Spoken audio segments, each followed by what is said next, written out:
In the past 2 episodes, we've talked about Passover and the Feast of Unleavened Bread. There is a third spring feast that has important historical and spiritual relevance. It's the Feast of Firstfruits. To learn more about this very interesting requirement that God established, join me for today's episode of All Things Apostolic.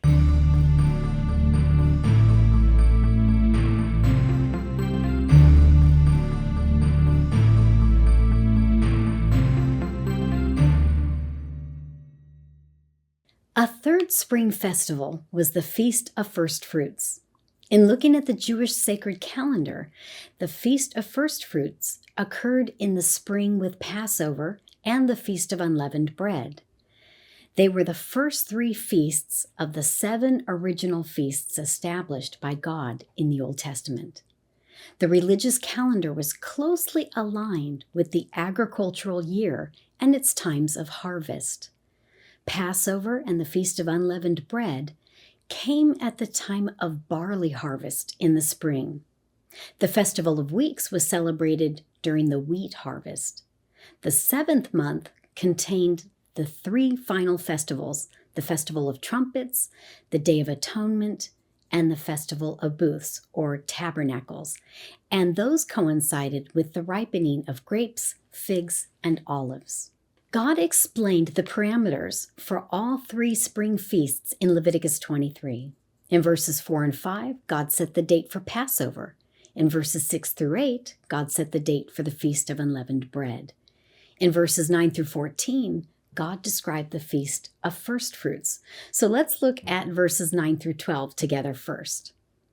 And the Lord spake unto Moses, saying, Speak unto the children of Israel, and say unto them, When ye be come into the land which I give unto you, and shall reap the harvest thereof, then ye shall bring a sheaf of the firstfruits of your harvest unto the priest.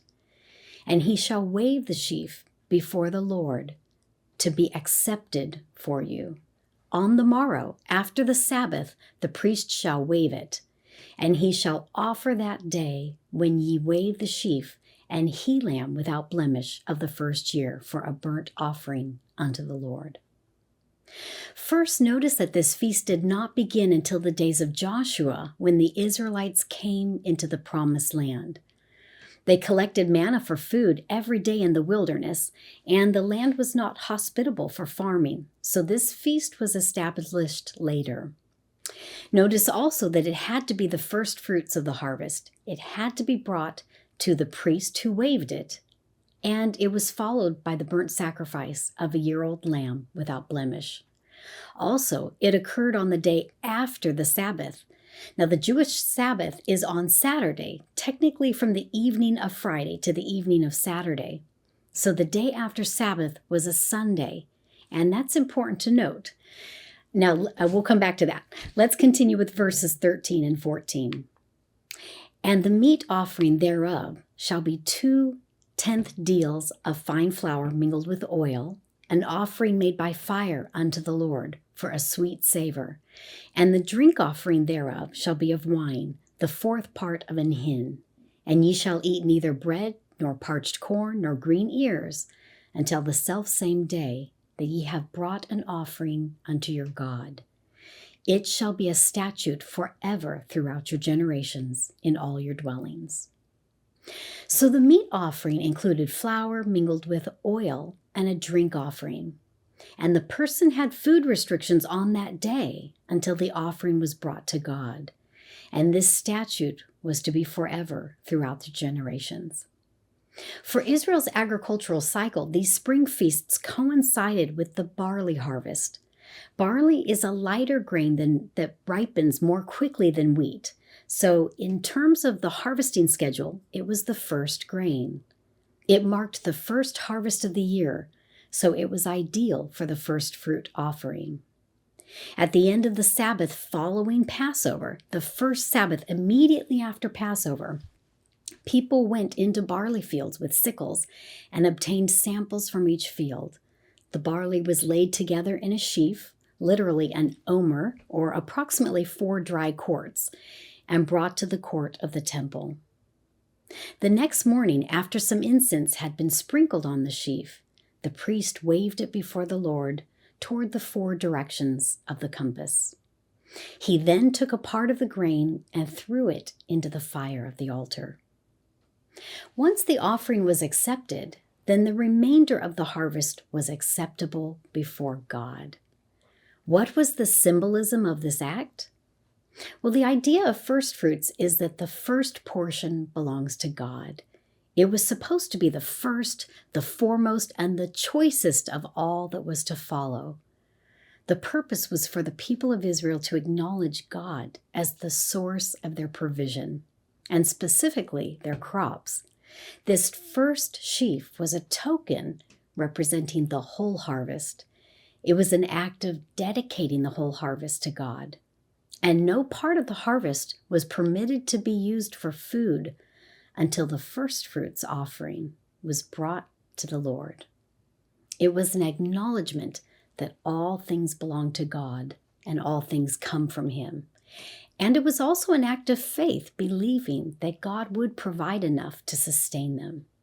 And it was an act of gratitude to God for meeting their needs. So let's talk for a minute about how this Old Testament feast connects to the New Testament. The idea of first fruits is mentioned a number of times in the New Testament. One example is Romans 16:5.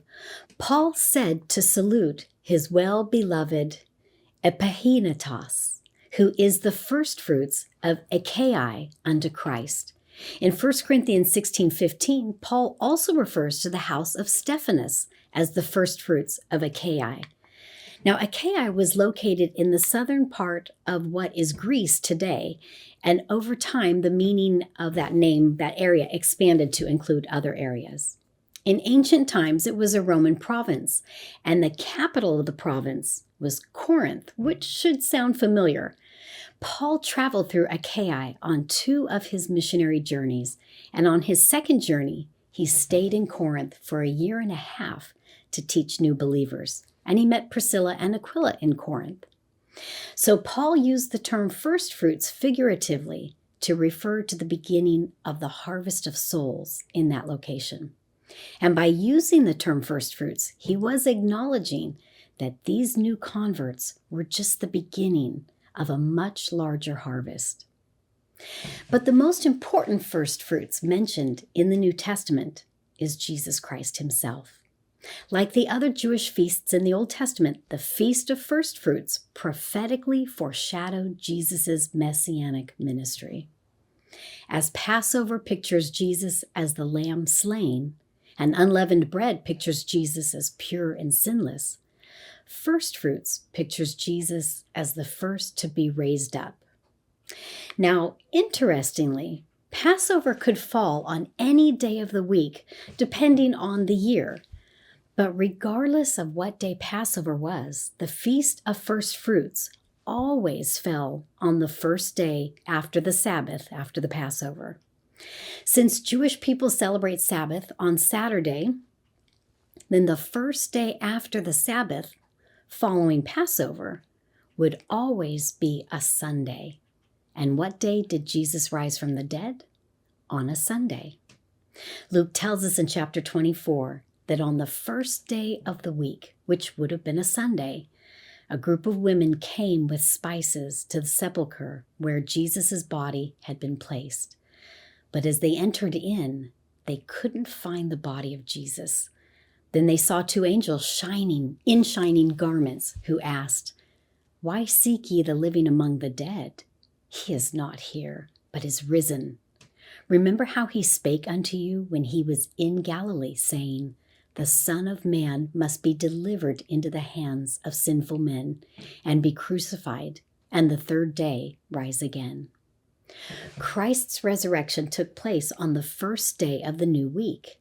That is one reason why our worship centers around Sunday instead of Saturday.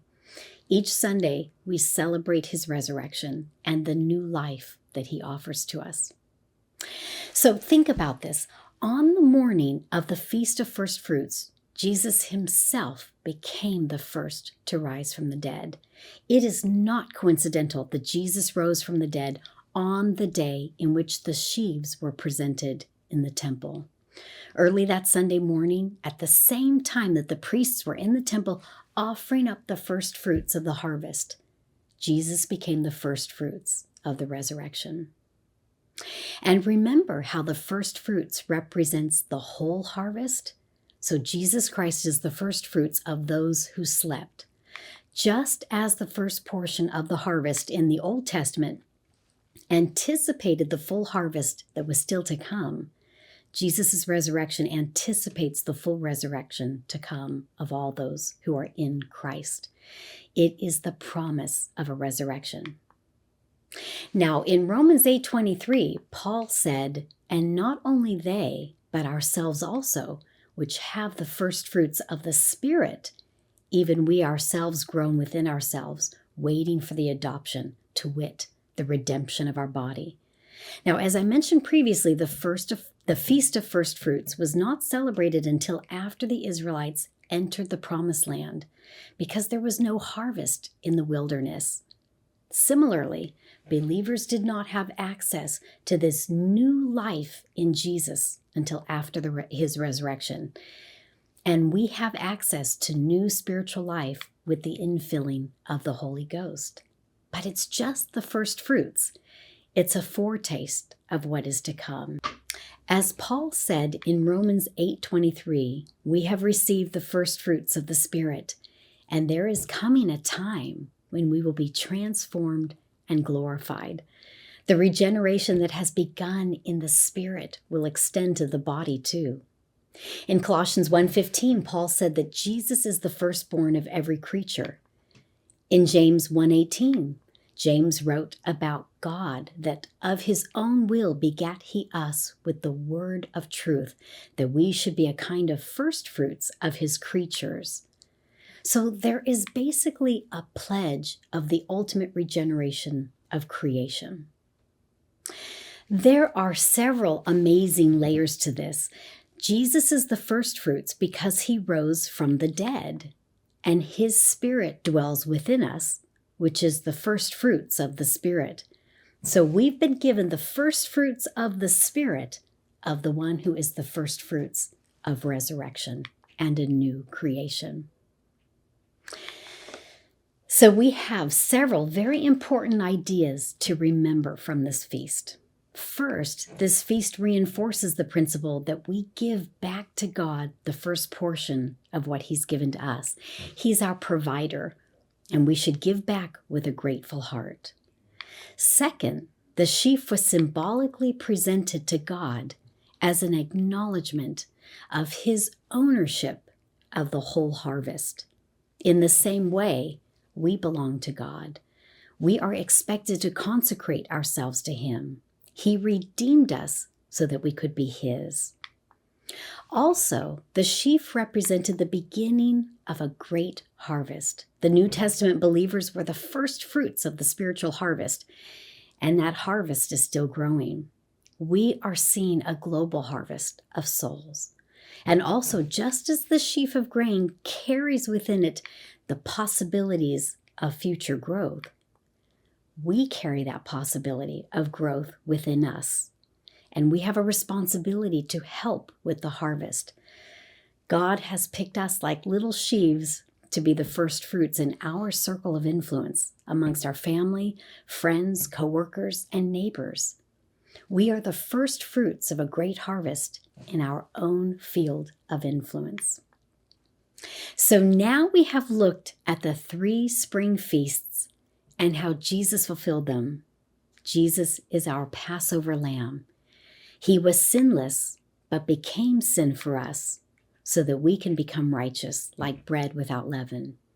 And he is our first fruits. And just as the Feast of Firstfruits could not be celebrated apart from Passover, Jesus' resurrection should never be separated from his Passover sacrifice for us. His death, burial, and resurrection go together. So what's next?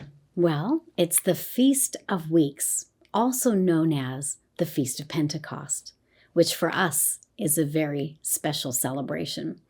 And this year we will be celebrating Pentecost Sunday on May 19th. So next week, we're going to explore the biblical feast of Pentecost, how Jesus fulfills it, and what it means for the church. So be sure to join me for the next episode of All Things Apostolic.